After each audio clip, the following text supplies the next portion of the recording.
మన పరమ తండ్రికి మహిమయు ఘనతయు కలుగుగాక. ఆమె పాస్ట్ గారు, అభిషక్తులు, తండ్రి గారు, దాసునాన్న గారికి, పాస్టర్ గారికి, సంపూర్ణ కుటుంబానికి, సంఘమంత్రికి కూడా గాస్పల్ చర్చ్ మినిస్ట్రీస్ నుంచి, విశాఖపట్నం, ఆ తెనాలి ప్రాంతం నుంచి కూడా హృదయపూర్వక వందనము తెలియజేస్తున్నాను. కొద్దిసేపు వాక్య ధ్యానంలోకి మనం వెళ్దాము. పరిశుద్ధాత్మదేవుడి జ్ఞానం మనతో ప్రకటన గ్రంథము 1వ అధ్యాయము 2వ వచనము నుంచి మనము ధ్యానం చేద్దాం. 2వ వచనం వాక్య భాగాన్ని మనం ధ్యానం చేద్దాం. అతడు దేవుని వాక్యమును గూర్చి, యేసుక్రీస్తు సాక్ష్యమును గూర్చి, తాను చూచినంత మటుకు సాక్ష్యం ఇచ్చెను. ఇది నాన్న పరిశుద్ధాత్మ దేవుడు ప్రకటన గ్రంథము 1వ అధ్యాయము 2వ వచనం మనతో పంచుకోవాలని ఆశపడుచున్నాడు. అతడు దేవుని వాక్యమును గురించి, అతడు అంటే ఎవరు అండి? యోహాను గారు, భక్తుడైనటువంటి యోహాను గారు, జెబెదయి కుమారుడు, యేసుక్రీస్తు ప్రభువారికి ప్రియమైన శిష్యుడు, యేసుక్రీస్తు ప్రభువారి రొమ్మున ఆనుకున్నటువంటి శిష్యుడు. మన రొమ్మున ఎవరు ఆనుకుని ఉంటారు? మన పుట్టిన బిడ్డలు కదా. ఒక్కొక్కసారి వారు ఎదుగుతూ ఉన్నప్పుడు, మనకి వేదన కలుగ చేస్తూ ఉన్నప్పుడు, తల్లి పాలు తాగి తల్లి రొమ్మున గుద్దావురా అని అంటారు. అంటే ఎంతో వేదనకరమైన విషయం అది కదా. అయితే ఈ రొమ్మున ఎవరు అనుకున్నారంటే యోహాను గారు అనుకున్నారట, ప్రియమైన శిష్యుడు. ఆయన గురించి యేసుక్రీస్తు ప్రభువు సాక్ష్యం ఇస్తూ ఉన్నారు. అంతేకాకుండా క్రీస్తు సర్వమానవాళి కొరకు, లోక కళ్యాణము కొరకు భయంకరమైన శ్రమలు పొందుతూ ఉన్నప్పుడు, శిల్వ శ్రమలలో శిష్యులందరూ కూడా భయభ్రాంతులై వెళ్ళిపోయారు. శిష్యులందరూ కూడా, పేతురైతే ఈయనెవరో నాకు తెలియదని, ఏదేమైనప్పటికీ కూడా భయభ్రాంతులై వెళ్ళిపోయారు. రోమా చట్టములో భయంకరమైన శిక్ష ఏదైనా ఉంది అంటే అది శిలువ శిక్ష మాత్రమే.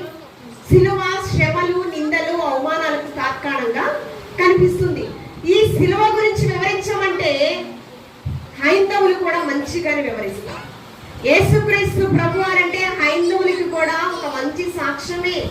యేసుక్రీస్తు ప్రభువారు ఈ లోకానికి మానవ రూపం దాల్చి శరీరధారిగా వచ్చి మనుష్యుల కొరకు భయంకరమైన శిలువ మరణం పొందాడని హైందవులు కూడా సాక్ష్యం ఇస్తారు. కానీ ఆ సాక్ష్యం ఎందుకు చెడిపోతుంది అంటే, నీ వలనే కదా అన్యజనుల ఎదుట నా నామము దూషింపబడుతుంది కదా. ఆ శిలువ శ్రమల మధ్య ఎవరి దగ్గర ఉన్నారంటే, 3.5 సంవత్సరాల సువార్త ప్రకటనలో అపోస్తలులుగా ఆత్మాభిషేకంతో నింపబడిన 11 మంది లేరు. ఇస్కరియోతు యూద అయితే వెండి నాణ్యాలకు అమ్మివేశాడు. కానీ జెబెదయి కుమారుడు, బాప్తిసం ఇచ్చి యోహాను ద్వారా రక్షణ పొందుకున్నటువంటి వ్యక్తి, బాప్తిసం ఇచ్చి యోహాను ద్వారా యేసుక్రీస్తు ప్రభువాన్ని తెలుసుకున్నటువంటి వ్యక్తి, ఈ వ్యక్తి మాత్రము ఎప్పుడైతే విశ్వసించాడో ఆయన మరణ పర్యాంతం వరకు కూడా విశ్వాస్యత నుంచి వైదొలగలేదండి. ఆయన ఏమని ఎంత గొప్ప ధన్యతను పొందుకున్నాడంటే, ఒకసారి మనం ఆలోచన చేసినట్లయితే, శిష్యులు ఎవరికి లేనటువంటి గొప్ప భాగ్యాన్ని, రూపాంతరము చూసేటటువంటి గొప్ప భాగ్యాన్ని పొందుకున్నాడు. యేసుక్రీస్తు ప్రభువారు ఆరోహణమైనప్పుడు ప్రత్యక్షతను కనపరుచుకున్నారు. అంతేకాకుండా ఆయన పునరుద్ధానాన్ని కూడా ప్రత్యక్షతను కనపరుచుకున్న పరిస్థితి. అంతేకాకుండా ఆయన శిలువ మరణ పునరుద్ధానాన్ని ప్రకటన చేస్తూ ఉన్నప్పుడు ఎక్కడ కూడా శ్రమలలో చెలించకుండా ఈయన సువార్త ప్రకటిస్తూ ఉన్నప్పుడంట, కాలే భయంకరమైన వేడి నూనెలో పెద్ద కళాయి అనమాట అది, దానిలో యోహాను గారిని వేసేసారంట. కానీ ఏమీ అవ్వలేదండి ఆయనకి. దానియేలును సింహాల బోనులో వేస్తే ఏమైనా అయిందా? ఏమి కాదు. సింహాల నోళ్లను మూసివేశాడు దేవదేవుడు కదా. ఇక్కడ కూడా యోహాను గారి ఎలాంటి హాని జరగలేదు. సువార్త ప్రకటిస్తూ ఉన్నప్పుడు భయంకరమైన శ్రమలు పొందుకున్నారు అపోస్తలులు. ఆ శ్రమలలో భాగముగానే పద్మాసు దివిలో యోహాను గారిని విడిచిపెట్టినప్పుడు అక్కడ గొప్ప ధన్యతను పొందుకున్నాడు. ఏంటో తెలుసండి, పరలోకాన్ని చూసింది మొట్టమొదటిగా పరమ తండ్రి కుమారుడైన క్రీస్తుకు ప్రత్యక్షత పరిచాడు. మొదటి వచనం అదే ఉంది. పరలోక ప్రత్యక్షతను కనపరిచింది యేసుక్రీస్తు ప్రభువారికి.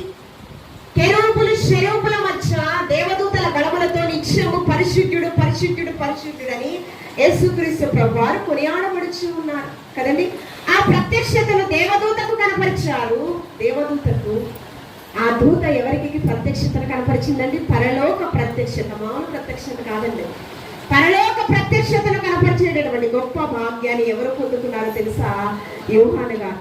యోహాను గారు పరలోక ప్రత్యక్షతను పొందుకున్నాడంటే మామూలు విషయం కాదండి. శిష్యులు ఎవరే పొందుకోలేదండి. ఇంకా చెప్పాలి అంటే అపోస్తలుడైన పౌలు గారు కూడా పొందుకోలేదు.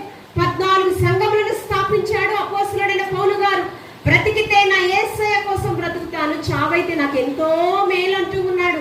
మోషే ఐగుప్తు దినము కంటే ఫరో సింహాసనము కంటే క్రీస్తు కొరకైన నింద నాకు గొప్ప మేలని ఆయన శ్రమ పడుట ఎంతో సంతోషంగా భావించాడు. ప్రారంభ దశలోనే, ఎక్కడో కాదండి, ప్రారంభ దశలో క్రీస్తుని కేంద్రం బిందువుగా కలిగి జీవించినటువంటి శిష్యులు, అపోస్తలులు, దాసులు, సేవకులు అనేక మంది ఉన్నారు. హెబ్రీయులకు రాసిన పత్రిక 11వ అధ్యాయం అంతా కూడా విశ్వాస వీరుల పట్టిక. ధన్యకరమైన జీవితం వారు పొందుకున్నారు అంటే తనను తాను రిక్తునిగా చేసుకున్నారు. రిక్తునిగా చేసుకోవడం అంటే వారిని వారి మరిచిపోయి బ్రతికారు. ప్రేమ పిపాసి అంట. ఆర్ఆర్కే మూర్తి గారు ఏమంటారో తెలుసా? ప్రేమ పిపాసి అంట. అంటే ధన్యతను పొందుకునే వారు ఎలా ఉంటారు అంటే వారిని వారి మరిచిపోయి ఎవరి గురించి బ్రతకాలి? క్రీస్తు స్వారూప్యంలో మలచబడిన మనమందరూ కూడా ఆయన చిత్తము, ఆయన సంకల్పం చొప్పున ఈ లోకంలో బ్రతకాలి కదా. మాట కాదు, క్రియాత్మకంగా చేసి చూపించారు అపోస్తలులు కదా. వారిలోనే యోహాను గారు కూడా ఉన్నారు. పరలోక రాజ్యాన్ని చూసేటటువంటి గొప్ప భాగ్యాన్ని పొందుకున్నాడు. 1000 ఏండ్ల పరిపాలనలో మానవాళి మనమందరం ఏ రీతిగా బ్రతకాలో పరిశుద్ధాత్మ దేవుడు పరిశుద్ధ గ్రంథాన్ని మనకిచ్చాడు.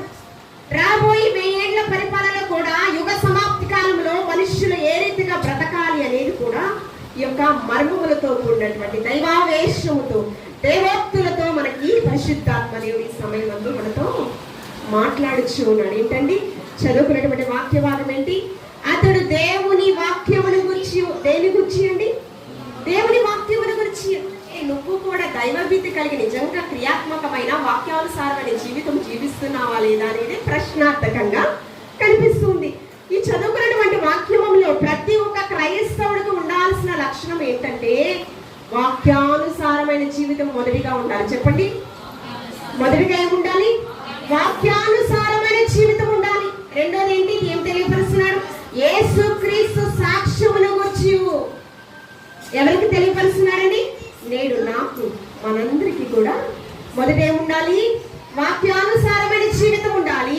2 క్రీస్తుకు సాక్షులుగా ఈ లోకంలో జీవించాలి. ఎప్పటి వరకు జీవించాలమ్మా అంటే మన మరణ పర్యాంతి వరకు కూడా క్రీస్తుకు సాక్షులుగా ఈ లోకంలో జీవించాలి. పరిశుద్ధ గ్రంథంలో మనం చూస్తూ ఉన్నప్పుడు వాక్యముల గురించి అనేకమైన మర్మములు చూడండి. యోహాను గారు రాసినటువంటి మొత్తము 5 పుస్తకాలు యోహాను గారు రచించారు. 5 పుస్తకాలు ఏంటంటే యోహాను సువార్త, మొదటి యోహాను పత్రిక, 2వ యోహాను పత్రిక, 3వ యోహాను పత్రిక, ప్రకటన గ్రంథం. పరిశుద్ధ గ్రంథంలో 66 పుస్తకాల సమ్మేళనంలో 5 పుస్తకాలు రచించే గొప్ప భాగ్యాన్ని ఎవరికి ఇచ్చారు? యోహాను గారికి ఇచ్చారు కదండి.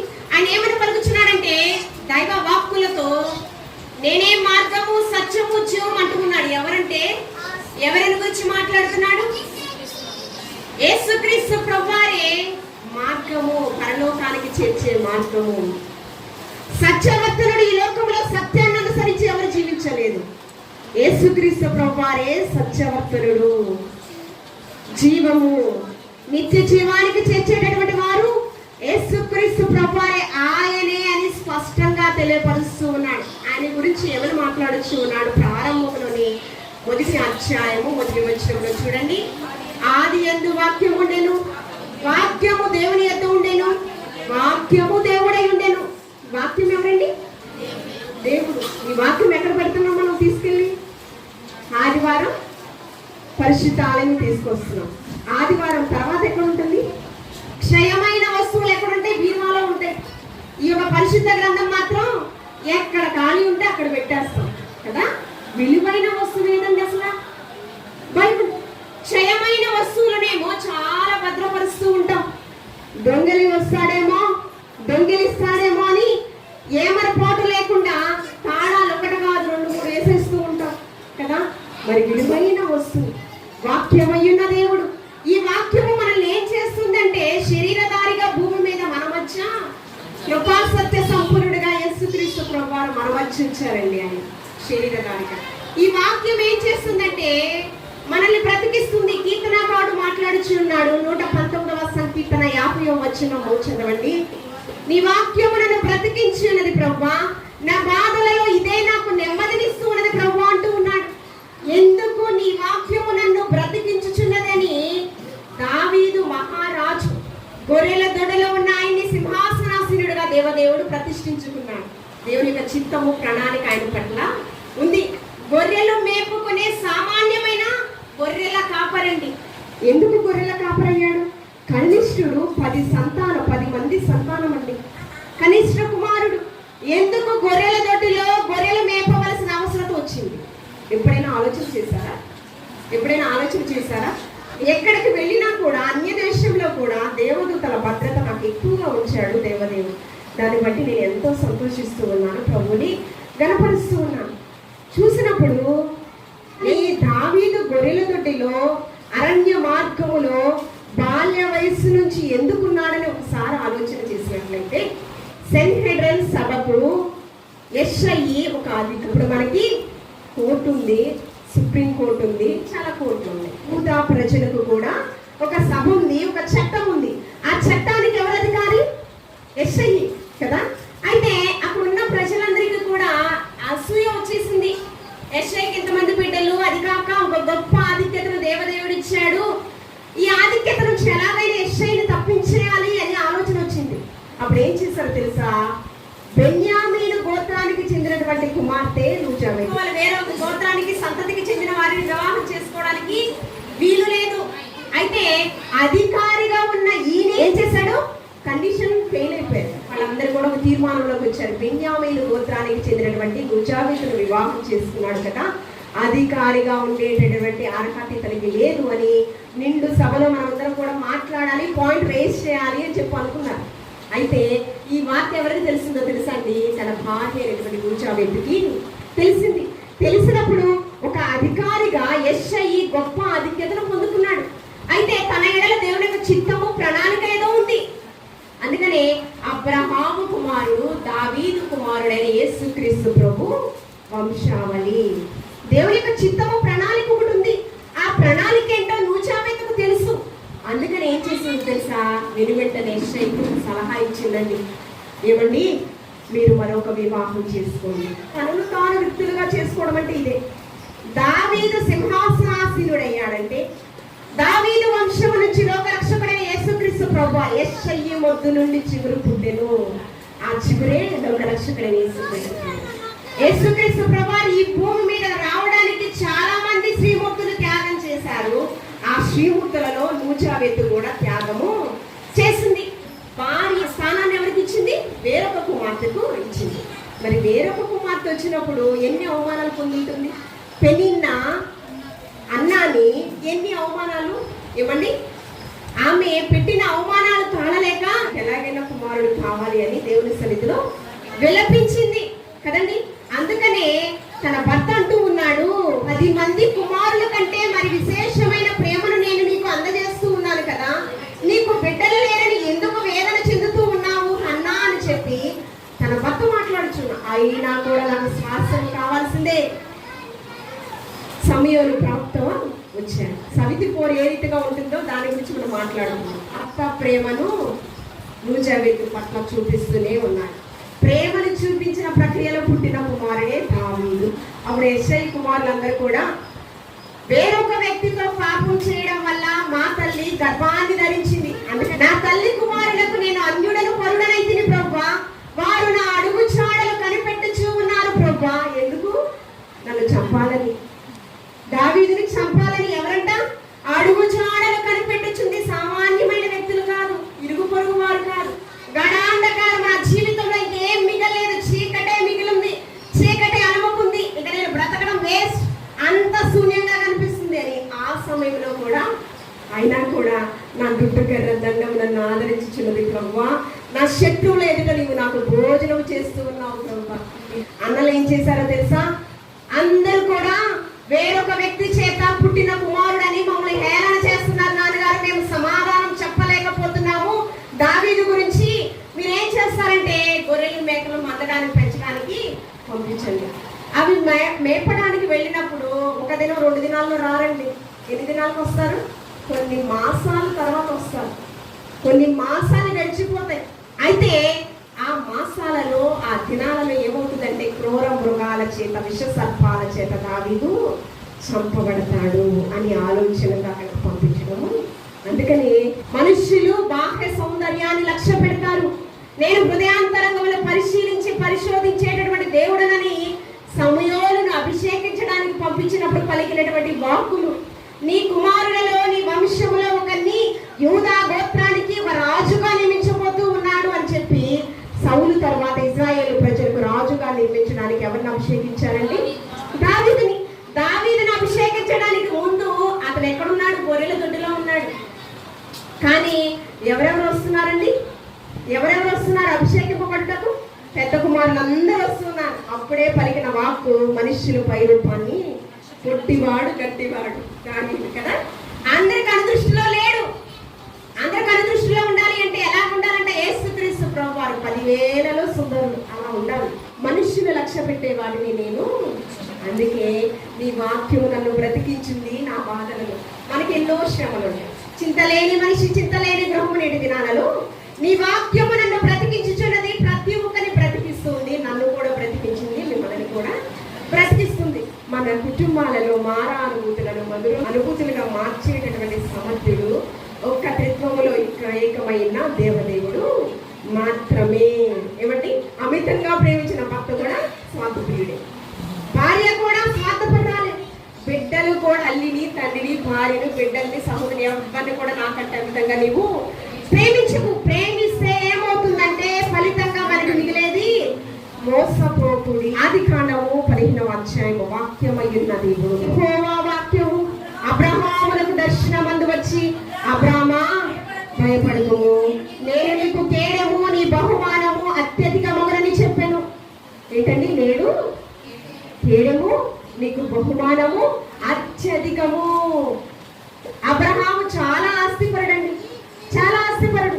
ఎందుకు భయపడుచున్నాడు?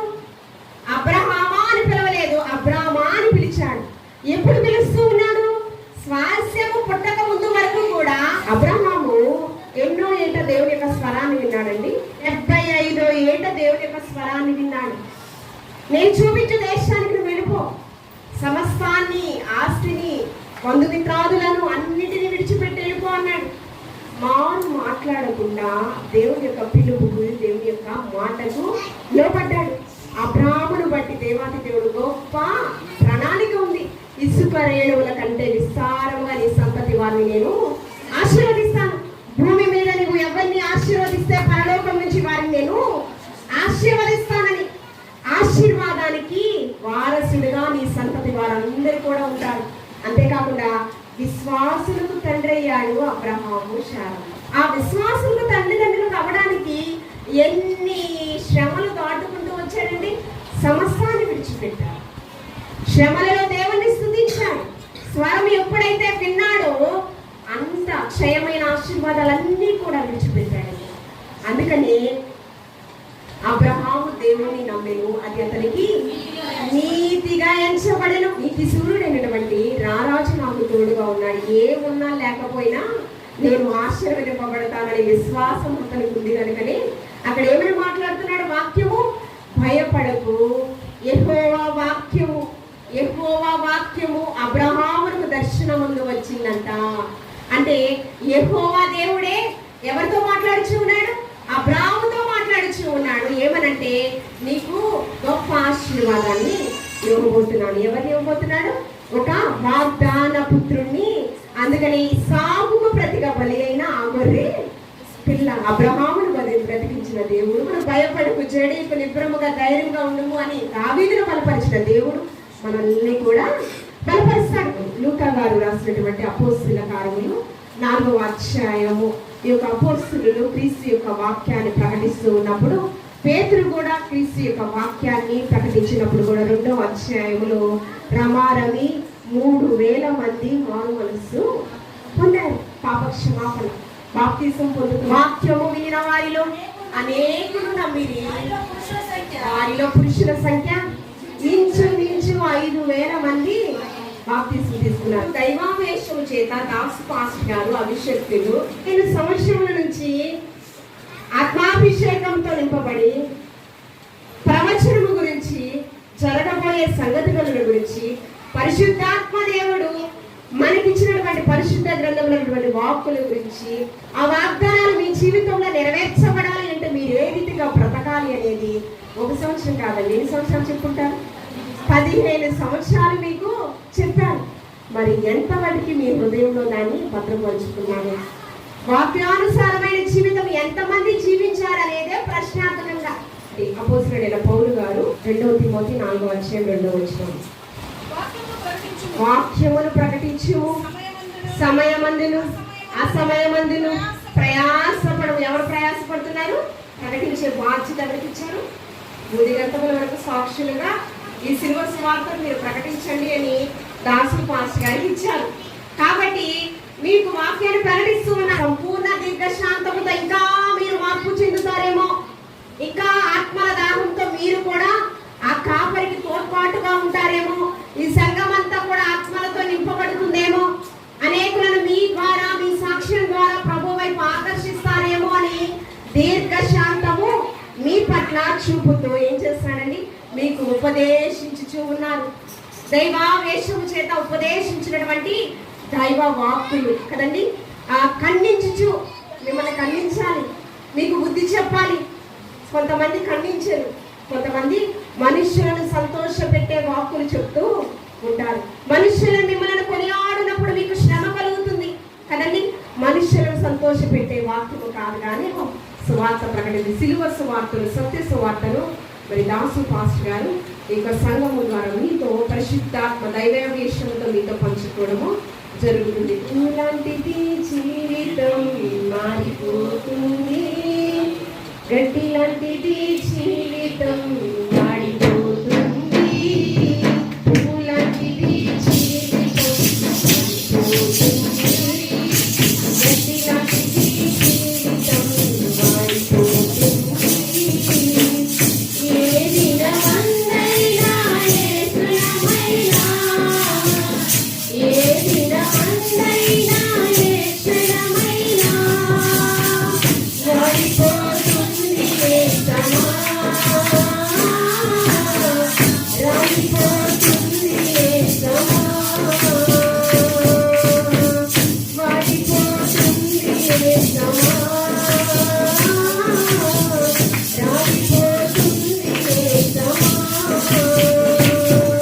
చెప్పాను, ప్రతి ఒక్క క్రైస్తవులకి వాక్యానుసారమైన జీవితం ఉండాలి.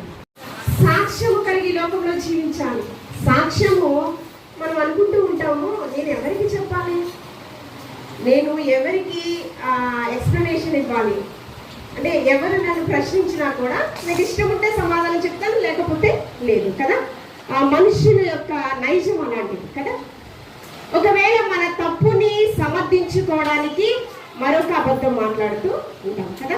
అయితే ఒక దినాన అననీయ సపీరా భూమి వెలనంతా కూడా అమ్మివేసి అపోస్తలుల పాదాల చెంత దేవుని యొక్క పరిచర్య కొరకు ఒక తీర్మానం చేసుకున్నారు కదా. వారి యొక్క పొలం అంతటిని కూడా అమ్మివేసి సేవ కొరకు మేము ఇస్తామని సమర్పించుకున్నాం. అయితే వాగ్దానం ఏ రీతిగా వెనుకకు తీసుకున్నారో మనకు తెలుసు కదా. ఆ పొలము అంతా అమ్మారు, ధనం వచ్చింది. ధనం చూసిన వెంటనే ఏం కలిగింది? నేత్రాశ కలిగింది కదా. నేత్రాశ కలిగినప్పుడు దాచే ప్రక్రియలో సపీరా ఉంది, దాచే ప్రక్రియలో ధనాన్ని సపీరా ఉంది. అననీయ వచ్చాడు, పేతురు గారు అడుగుచూ ఉన్నారు, భూమి వెలని అమ్మితే వచ్చిన ధనం ఇదేనా అంటే, అవును అవును దైవజనుడా ఇదే అని చాలా స్ట్రాంగ్గా తడుముకోకుండా చెప్తున్నాడు కదా. చెప్తూ ఉన్నప్పుడు పరిశుద్ధాత్మను మోసగించుటకు అపవాది ఎలా మిమ్మల్ని ప్రేరేపించింది అననీయ? ఏమండి, ఎవరినండి? పరిశుద్ధాత్మ దేవుడు మన గురించి ఒక సాక్ష్యం ఇస్తారు. ఎప్పుడు యేసుక్రీస్తు ప్రభువారు ఒక మారు వచ్చారు కదండి. యేసుక్రీస్తు ప్రభువారి గురించి పరమ తండ్రి ఒక సాక్ష్యం ఇచ్చారు. తండ్రి, నీ చేతికి నేను ఆత్మను అప్పగించుకొనుచున్నాను అనగానే పరలోకం నుంచి ఒక శబ్దం అంట, ఈయన నా ప్రియ కుమారుడు యందు నేను అని ఎవరు సాక్ష్యం ఇచ్చారు? పరమ తండ్రి పరలోకం నుంచి ఒక సాక్ష్యం ఇచ్చాడు కదా. యేసుక్రీస్తు ప్రభువారు కూడా బాప్తిస్మిచ్చి యోహాను పాపాన్ని ఖండించేటటువంటి వాడు.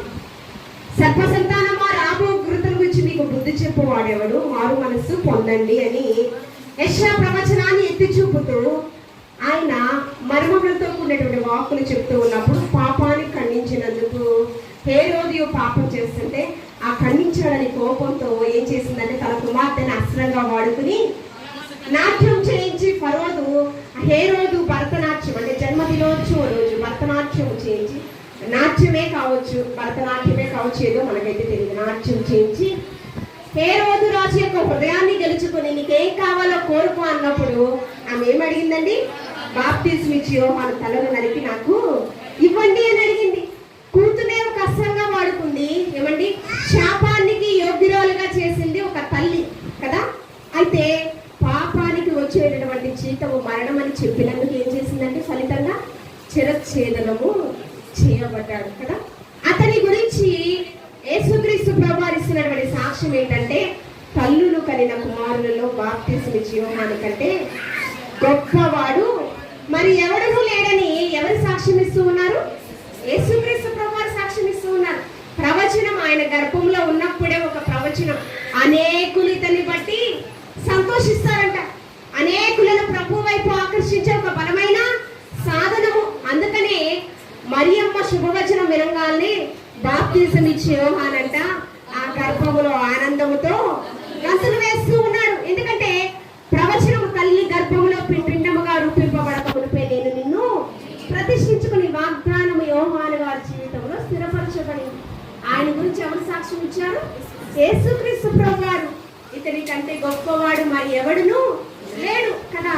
యేసుక్రీస్తు ప్రభువారి గురించి పరమ తండ్రి సాక్ష్యం ఇస్తూ ఉన్నాడు. అననీయ సఫీరా చేసినటువంటి వాగ్దానము వెనుకకు తీసుకున్న దాన్ని బట్టి, ఆ యొక్క దేవుని యొక్క ఇవ్వాల్సినటువంటి ఆ యొక్క సొమ్మును దొంగిలించిన దాన్ని బట్టి మీ గురించి ఎవరు సాక్ష్యం ఇస్తారు? పరిశుద్ధాత్మ దేవుని మిమ్మల్ని మీరు మోసరించారు. మనకు మధ్యవర్తిగా ఎవరున్నారండి? యేసుక్రీస్తు ప్రభువారు ఆదరణకర్తగా ఎవరిని పెట్టారు?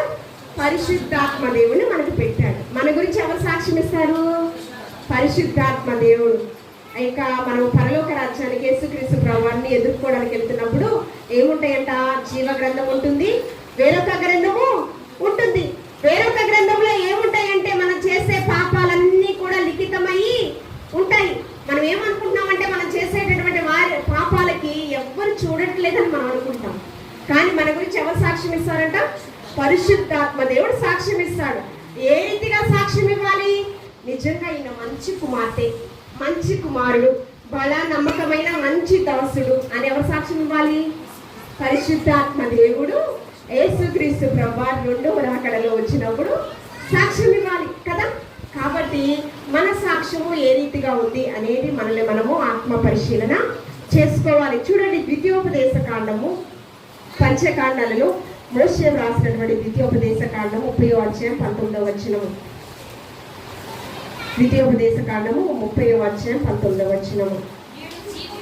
నేడు జీవమును మరణమును ఆశీర్వాదమును శాపమును నేను నీ ఎదుటనే ఉంచి భూమి ఆకాశములను మీ మీద సాక్షులుగా పిలిచి ఉన్నాను. ఎవరినండి?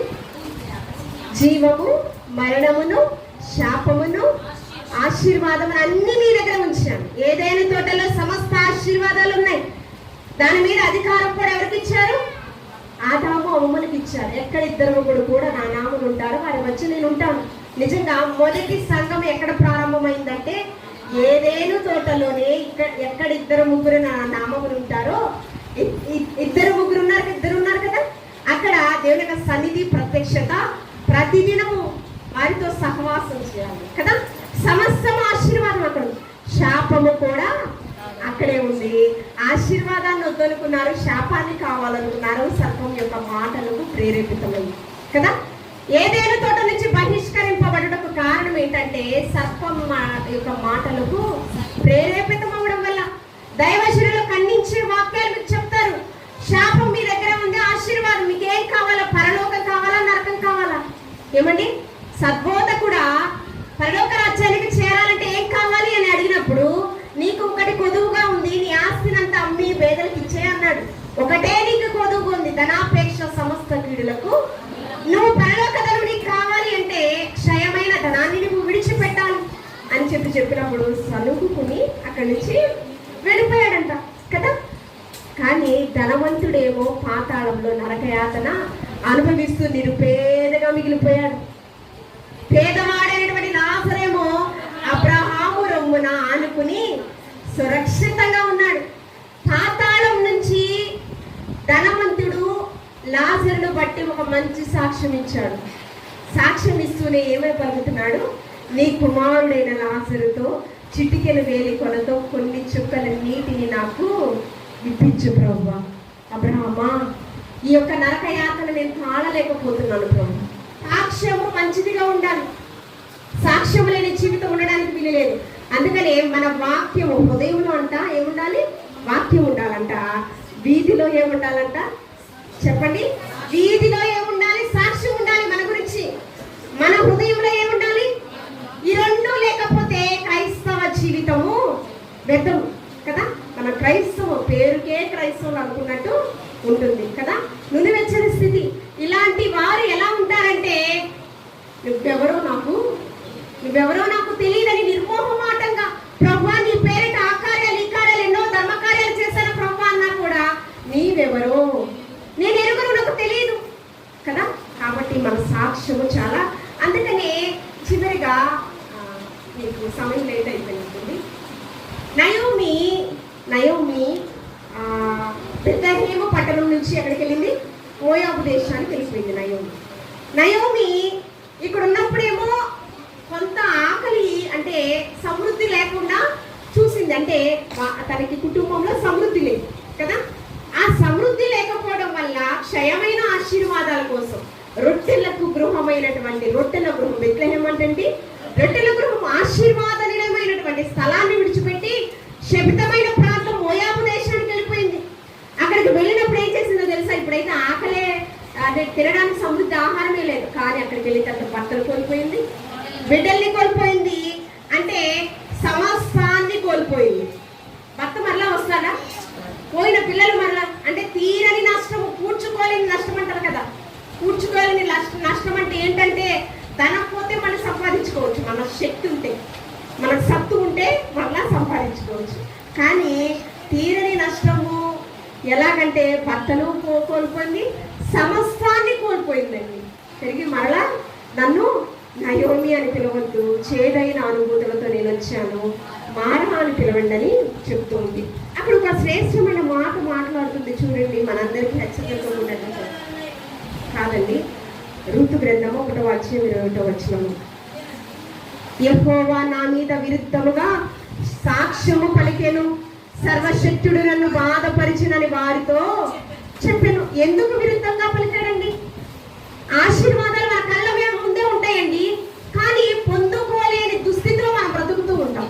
మన కళ్ళు ఏమి చూస్తూ ఉంటాయంటే వారు మేడ మిద్ద కట్టారు, అదే మనకు కావాలి అనిపిస్తుంది కదండి. అంటే లేని వాటి కోసం, అవసరం లేని వాటి కోసం నీకేం కావాలో అడగక మునిపే అక్కడే ఎరిగి ఉన్న దేవుడు. నీకేం కావాలో నీ ఊహకు అందినటువంటి ఆశీర్వాదాలు ఆయన ఇవ్వడానికి సిద్ధంగా ఉన్నాడు. తుచ్చమైన వాటి కోసం ప్రయాసపడుతూ ఉంటాం మనం కదా. కాబట్టి మనం ఏం వెతకాలంట? మొదటిగా నీతిని, రాజ్యాన్ని వెతకాలి. అవి కాకుండా ఏమి వెతికినా మన జీవితంలో శూన్యమే మిగులుతుంది. అందుకని యెహోవా నా మీద విరుద్ధముగా సాక్ష్యము పలికెను, సర్వశక్తుడు నన్ను బాధపరిచెను. నిజమే, దేవుని యొక్క హస్తంలో ఉంటేనే మనకి శాశ్వతమైన ఆనందము. దేవుని యొక్క కను దృష్టిలో మనం ఉంటేనే శాశ్వతమైన ఆనందము, నిత్య సుఖములు మనకి దొరుకును. కాబట్టి దేవుని యొక్క సన్నిధికి దూరంగా మనం ఉంటే ఖచ్చితంగా శపితమైన జీవితము మన జీవితం అయిపోతుంది, శాపగ్రస్తమైన జీవితం మన జీవితం అయిపోతుంది. లోతు భార్య కళ్ళ ముందు ఆశీర్వాదం ఉంది, కళ్ళ ముందు ఆశీర్వాదం ఉంది. కొన్ని గడియలలో ఆశీర్వాదానికి యోగ్యురాలుగా లోతు కుటుంబం ఉంది కదండి. కానీ వెనుకకు తిరగద్దమ్మా అని దేవదూత ద్వారా హెచ్చరించబడింది. కానీ ఏం చూసింది? క్షయమైన ఆశీర్వాదాల కొరకు అమ్మో ఇన్ని సంవత్సరాలు సంపాదించుకుని అంత వైభవాన్ని విడిచిపెట్టి వెళ్ళిపోవాలా అని వెనుకకు తిరిగింది. సమస్తాన్ని కోల్పోవడమే కాదు, తన జీవితాన్ని కోల్పోయిందండి. కాబట్టి మన జీవితాన్ని కోల్పోయే పొరపాట్లు మనము చేయకూడదు. అంటే పూడ్చుకోలేని తప్పుని మనం చేయడానికి వీల్లేదు. మనల్ని క్షమించేది ఆయన కృప మన పట్ల కనుగొలుస్తూ ఉన్నాడు, ఏ యోగ్యత లేని వాళ్ళు. కాబట్టి మన గురించి దేవుడు సాక్ష్యం ఇస్తూ ఉన్నాడు. చివరిగా చూడండి, యెషయా ప్రవక్త చేత యెషయా గ్రంథము 55వ అధ్యాయము పరిశుద్ధాత్మ దేవుడు 4వ వచనము. చివరిగా యెషయా గ్రంథము 55వ అధ్యాయము. అమ్మ చివరిగా చదువమ్మ. జనములకు సాక్షిగా నియమించితిని. ఇదిగో నేను జనములకు సాక్షిగా నియమింపబడి ఉన్నాను. అంతేకాకుండా జనములకు రాజుగా నియమింపబడిన అధిపతిగా ఎవరున్నారంటే యూదా గోత్రపు సింహమైన లోకరక్షకుడైన యేసుక్రీస్తు ప్రభువు. మనందరికి సాక్షిగా ఎవరున్నారంట? ఆయన శరీరధారిగా భూమి మీద ఉన్నప్పుడు ఎవరున్నారు మనకు సాక్షిగా? యేసుక్రీస్తు ప్రభువు. తర్వాత ఆయన ఆరోహణమైన తర్వాత మనకు సాక్ష్యంగా ఎవరున్నారండి? పరిశుద్ధాత్మ దేవుడు. అంతేకాకుండా ప్రారంభంలో మన పితరుల కాలంలో ఎవరున్నారంట? ఆకాశములు భూమియు మన గురించి సాక్షులుగా దేవాది దేవుడు. కాబట్టి మన జీవితం ఏ రీతిగా ఉంది? మనకేముండాలండి? క్రైస్తవ విశ్వాసం ఉండేటువంటి లక్ష్యం ఏంటి? మొదటిగా వాక్యానుసారమైన జీవితం. రెండోది మంచి సాక్ష్యము కలిగి లోకంలో మనము జీవించాలి. చదువుకున్న వాక్యం భాగం మరొకసారి చదువుతున్నాము. అతడు దేవుని వాక్యమును గురించి, యేసుక్రీస్తు సాక్ష్యమును గురించి తాను చూచినదంతా మట్టుకు సాక్ష్యం ఇచ్చాను. నేను పరిశుద్ధుడను, నాలో పాపమున్నదని ఎవడు స్థాపించగలడు? ఏమండి? నేను క్రీస్తును పోలిన నడుచుచున్న ప్రకారం మీరు నన్ను నడిచి జీవించండి, నన్ను పోలి జీవించండి అని అపోస్తలుడైన పౌలు గారు ఒక మంచి సాక్ష్యము ఇస్తూ ఉన్నాడు. ప్రభువా, మేము కూడా కళంకము లేని వారిగా, మచ్చ దాగు ముడత లేని వారుగా కదా, దుర్నీతితో నిన్న మన జీవితాన్ని నీతి సాధకములుగా దేవాది దేవుడు అమర్చి ఉన్నాడు. కాబట్టి మనము పాపములకు దాసులుగా ఉండకుండా కదండి, మనమందరము కూడా ఒక మంచి సాక్ష్యము, వాక్యానుసారమైన జీవితము, మరణ పర్యాంతం వరకు కూడా ఇచ్చిన రక్షణ చాలా జాగ్రత్తగా కాపాడుకుంటూ క్రీస్తుకు సాక్షులంగా ఈ లోకంలో జీవిస్తూ సత్యము నుంచి సర్వసత్యములోనికి నడిపించబడుతూ పరిశుద్ధత నుంచి అతి పరిశుద్ధతలోనికి మార్చబడుతూ పరిపూర్ణమైన విశ్వాస జీవితంలో చిగురించాలని దేవదేవుడు ఆశపడుచు ఉన్నాడు. చివరిగా ఇంకొక వాక్య భాగం చదివి మనం ముగించుకుంటాం. చివరిగా అన్నారు, ముగించట్లేదు అనుకుంటున్నారా? చూడండి, ప్రకటన గ్రంథం 3వ అధ్యాయము. ప్రకటన గ్రంథము, ఈ గ్రంథములో ఉన్నటువంటి వాక్కులు చదివి దాన్ని గ్రహించిన వారు ధన్యులని ఉంటుంది కదా. చదువువాడును ఏదో వాక్యం మరి 3వ వాక్యమే. సారీ, నేను ప్రసంగం గురించి వెళ్ళిపోతుంటే ఇది అధ్యాయాలుగా నేను మర్చిపోయాను. చూడండి, సమయము సమీపించింది కనుక ప్రవచన వాక్యములు చదువువాడును వాటిని విని ఇందులో వ్రాయబడిన సంగతులను గైకొను వారు ధన్యులు. వాటిని విని ఇందులో సంగతులు వాటిని గైకొని జీవించిన వారు మాత్రమే ధర్మశాస్త్రమందు ఆనందించుచు దివారాత్రులు దాన్ని ధ్యానించు వారు మాత్రమే. ధర్మశాస్త్రము కష్టంగా చదవకూడదు, కష్టంగా వినకూడదు. ఎలా చదవాలంట? ధర్మశాస్త్రము ఆనందముతో చదవాలి. ధర్మశాస్త్రమందు ఆనందించుచు దివారాత్రులు సమయమందు అసమయమందు దాన్ని ధ్యానిస్తూ ఏమండి వాక్యానుసారమైన జీవితం జీవించిన వారు మాత్రమే ధన్యులు. అటువంటి ధన్యకరమైన జీవితం నీవు నేను మనమందరము పొందుకోవాలని మరి దైవజనులకు తోడ్పాటుగా సంఘ బాధ్యతల్లో మీరు కూడా తోడ్పాటుగా ఉంటూ ఆత్మల రక్షణార్థమై మీరు కూడా ప్రయాసపడాలని, ఈ 2 వాక్యానుసారమైన జీవితము మంచి సాక్ష్యము కలిగి ఈ సంఘానికి మంచి సాక్ష్యము, అనేకులు ఈ సంఘం గురించి ఒక మంచి సాక్ష్యము పలికే విధంగా మన జీవితం ఉండాలని దేవదేవుడి మాటలు మనందరి వెనుకల్లో బహుగా ఫలించి ఆశీర్వదించును గాక. ఆమేన్. ప్రార్థన చేసుకున్నాము.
ఇచ్చిన కొరకు నాకు రెండు ఆస్తులు రెండు సమృద్ధి అనుదినము అని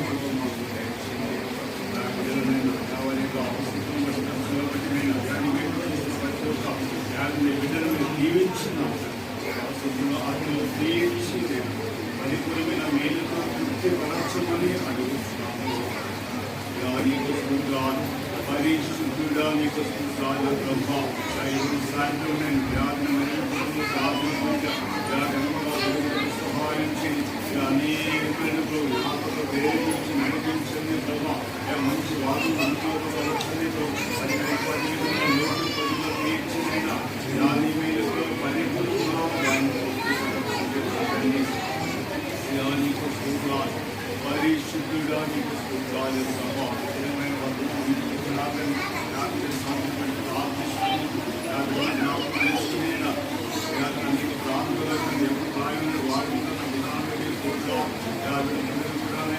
శ్రేష్ఠమైన ఆరోగ్యంతో శ్రేష్ఠమైన ఆయుష్కాలంలో వర్తిల్లాల్సి చదువుతున్నారు.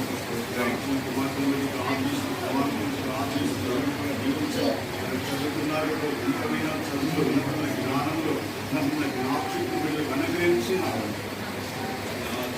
ఆశించిన శిక్షణలు ఈ జ్ఞానములు ఏడ్చిన ఎదుగులు నిత్యములకు అనుగ్రహించిన ఎవరు ప్రాయంలో ఈ కార్యక్రమం స్థిరపరిచిన దాని వర్తిల్లాల్సి అన్నీ కూడా ఇంతవరకు నేను సహాయం సాగులు మాకు పరమ విషయంలో ప్రార్థన విషయాలైతే ఏ చూసినట్టు అనేకులు ప్రభుత్వం అనేకులకు మనసును ప్రేరణ కార్యమైన ఇంతవరకు కొనసాగించలేదు.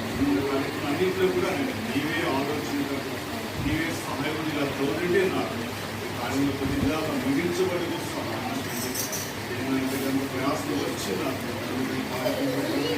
ఈ ప్రయాసం ప్రతిఫలం మెండగా దయచేసి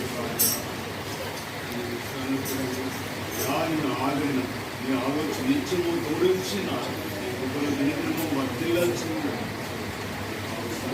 ఇంతవరకు కూడా దాన్ని ఇస్తున్నట్టు మాట ఉంచి దాన్ని జరిగించిన ప్రతి కారణం బట్టి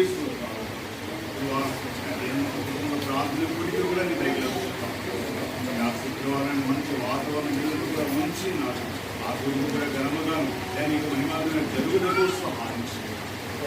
సంబంధించి ఇంతవరకు కూడా జ్ఞాపకం మాట్లాడి మా ప్రతి మనల్ని ఆలోచించిన శ్రేష్టమైన గొప్ప జవాబులు బట్టి సాయంకాల సౌకర్యమైన ప్రార్థన కూడా కూడా సహాయం చేసి పరిస్థితుల నామం ప్రార్థించి వేడుకొనిచున్నాము తండ్రి. తండ్రి నా దేవుని ప్రేమయు మన ప్రభువైన యేసుక్రీస్తు బాధ్యతపై పరిశుద్ధాత్మ అనుగ్రహిత వాస్తవము ఆశీర్వదము దీవిన ఇప్పుడు ఎల్లప్పుడూ సదాకాలం మనకందరికీ నిలిచిన నడిపించి వర్ధిల్ల చేయను గాక.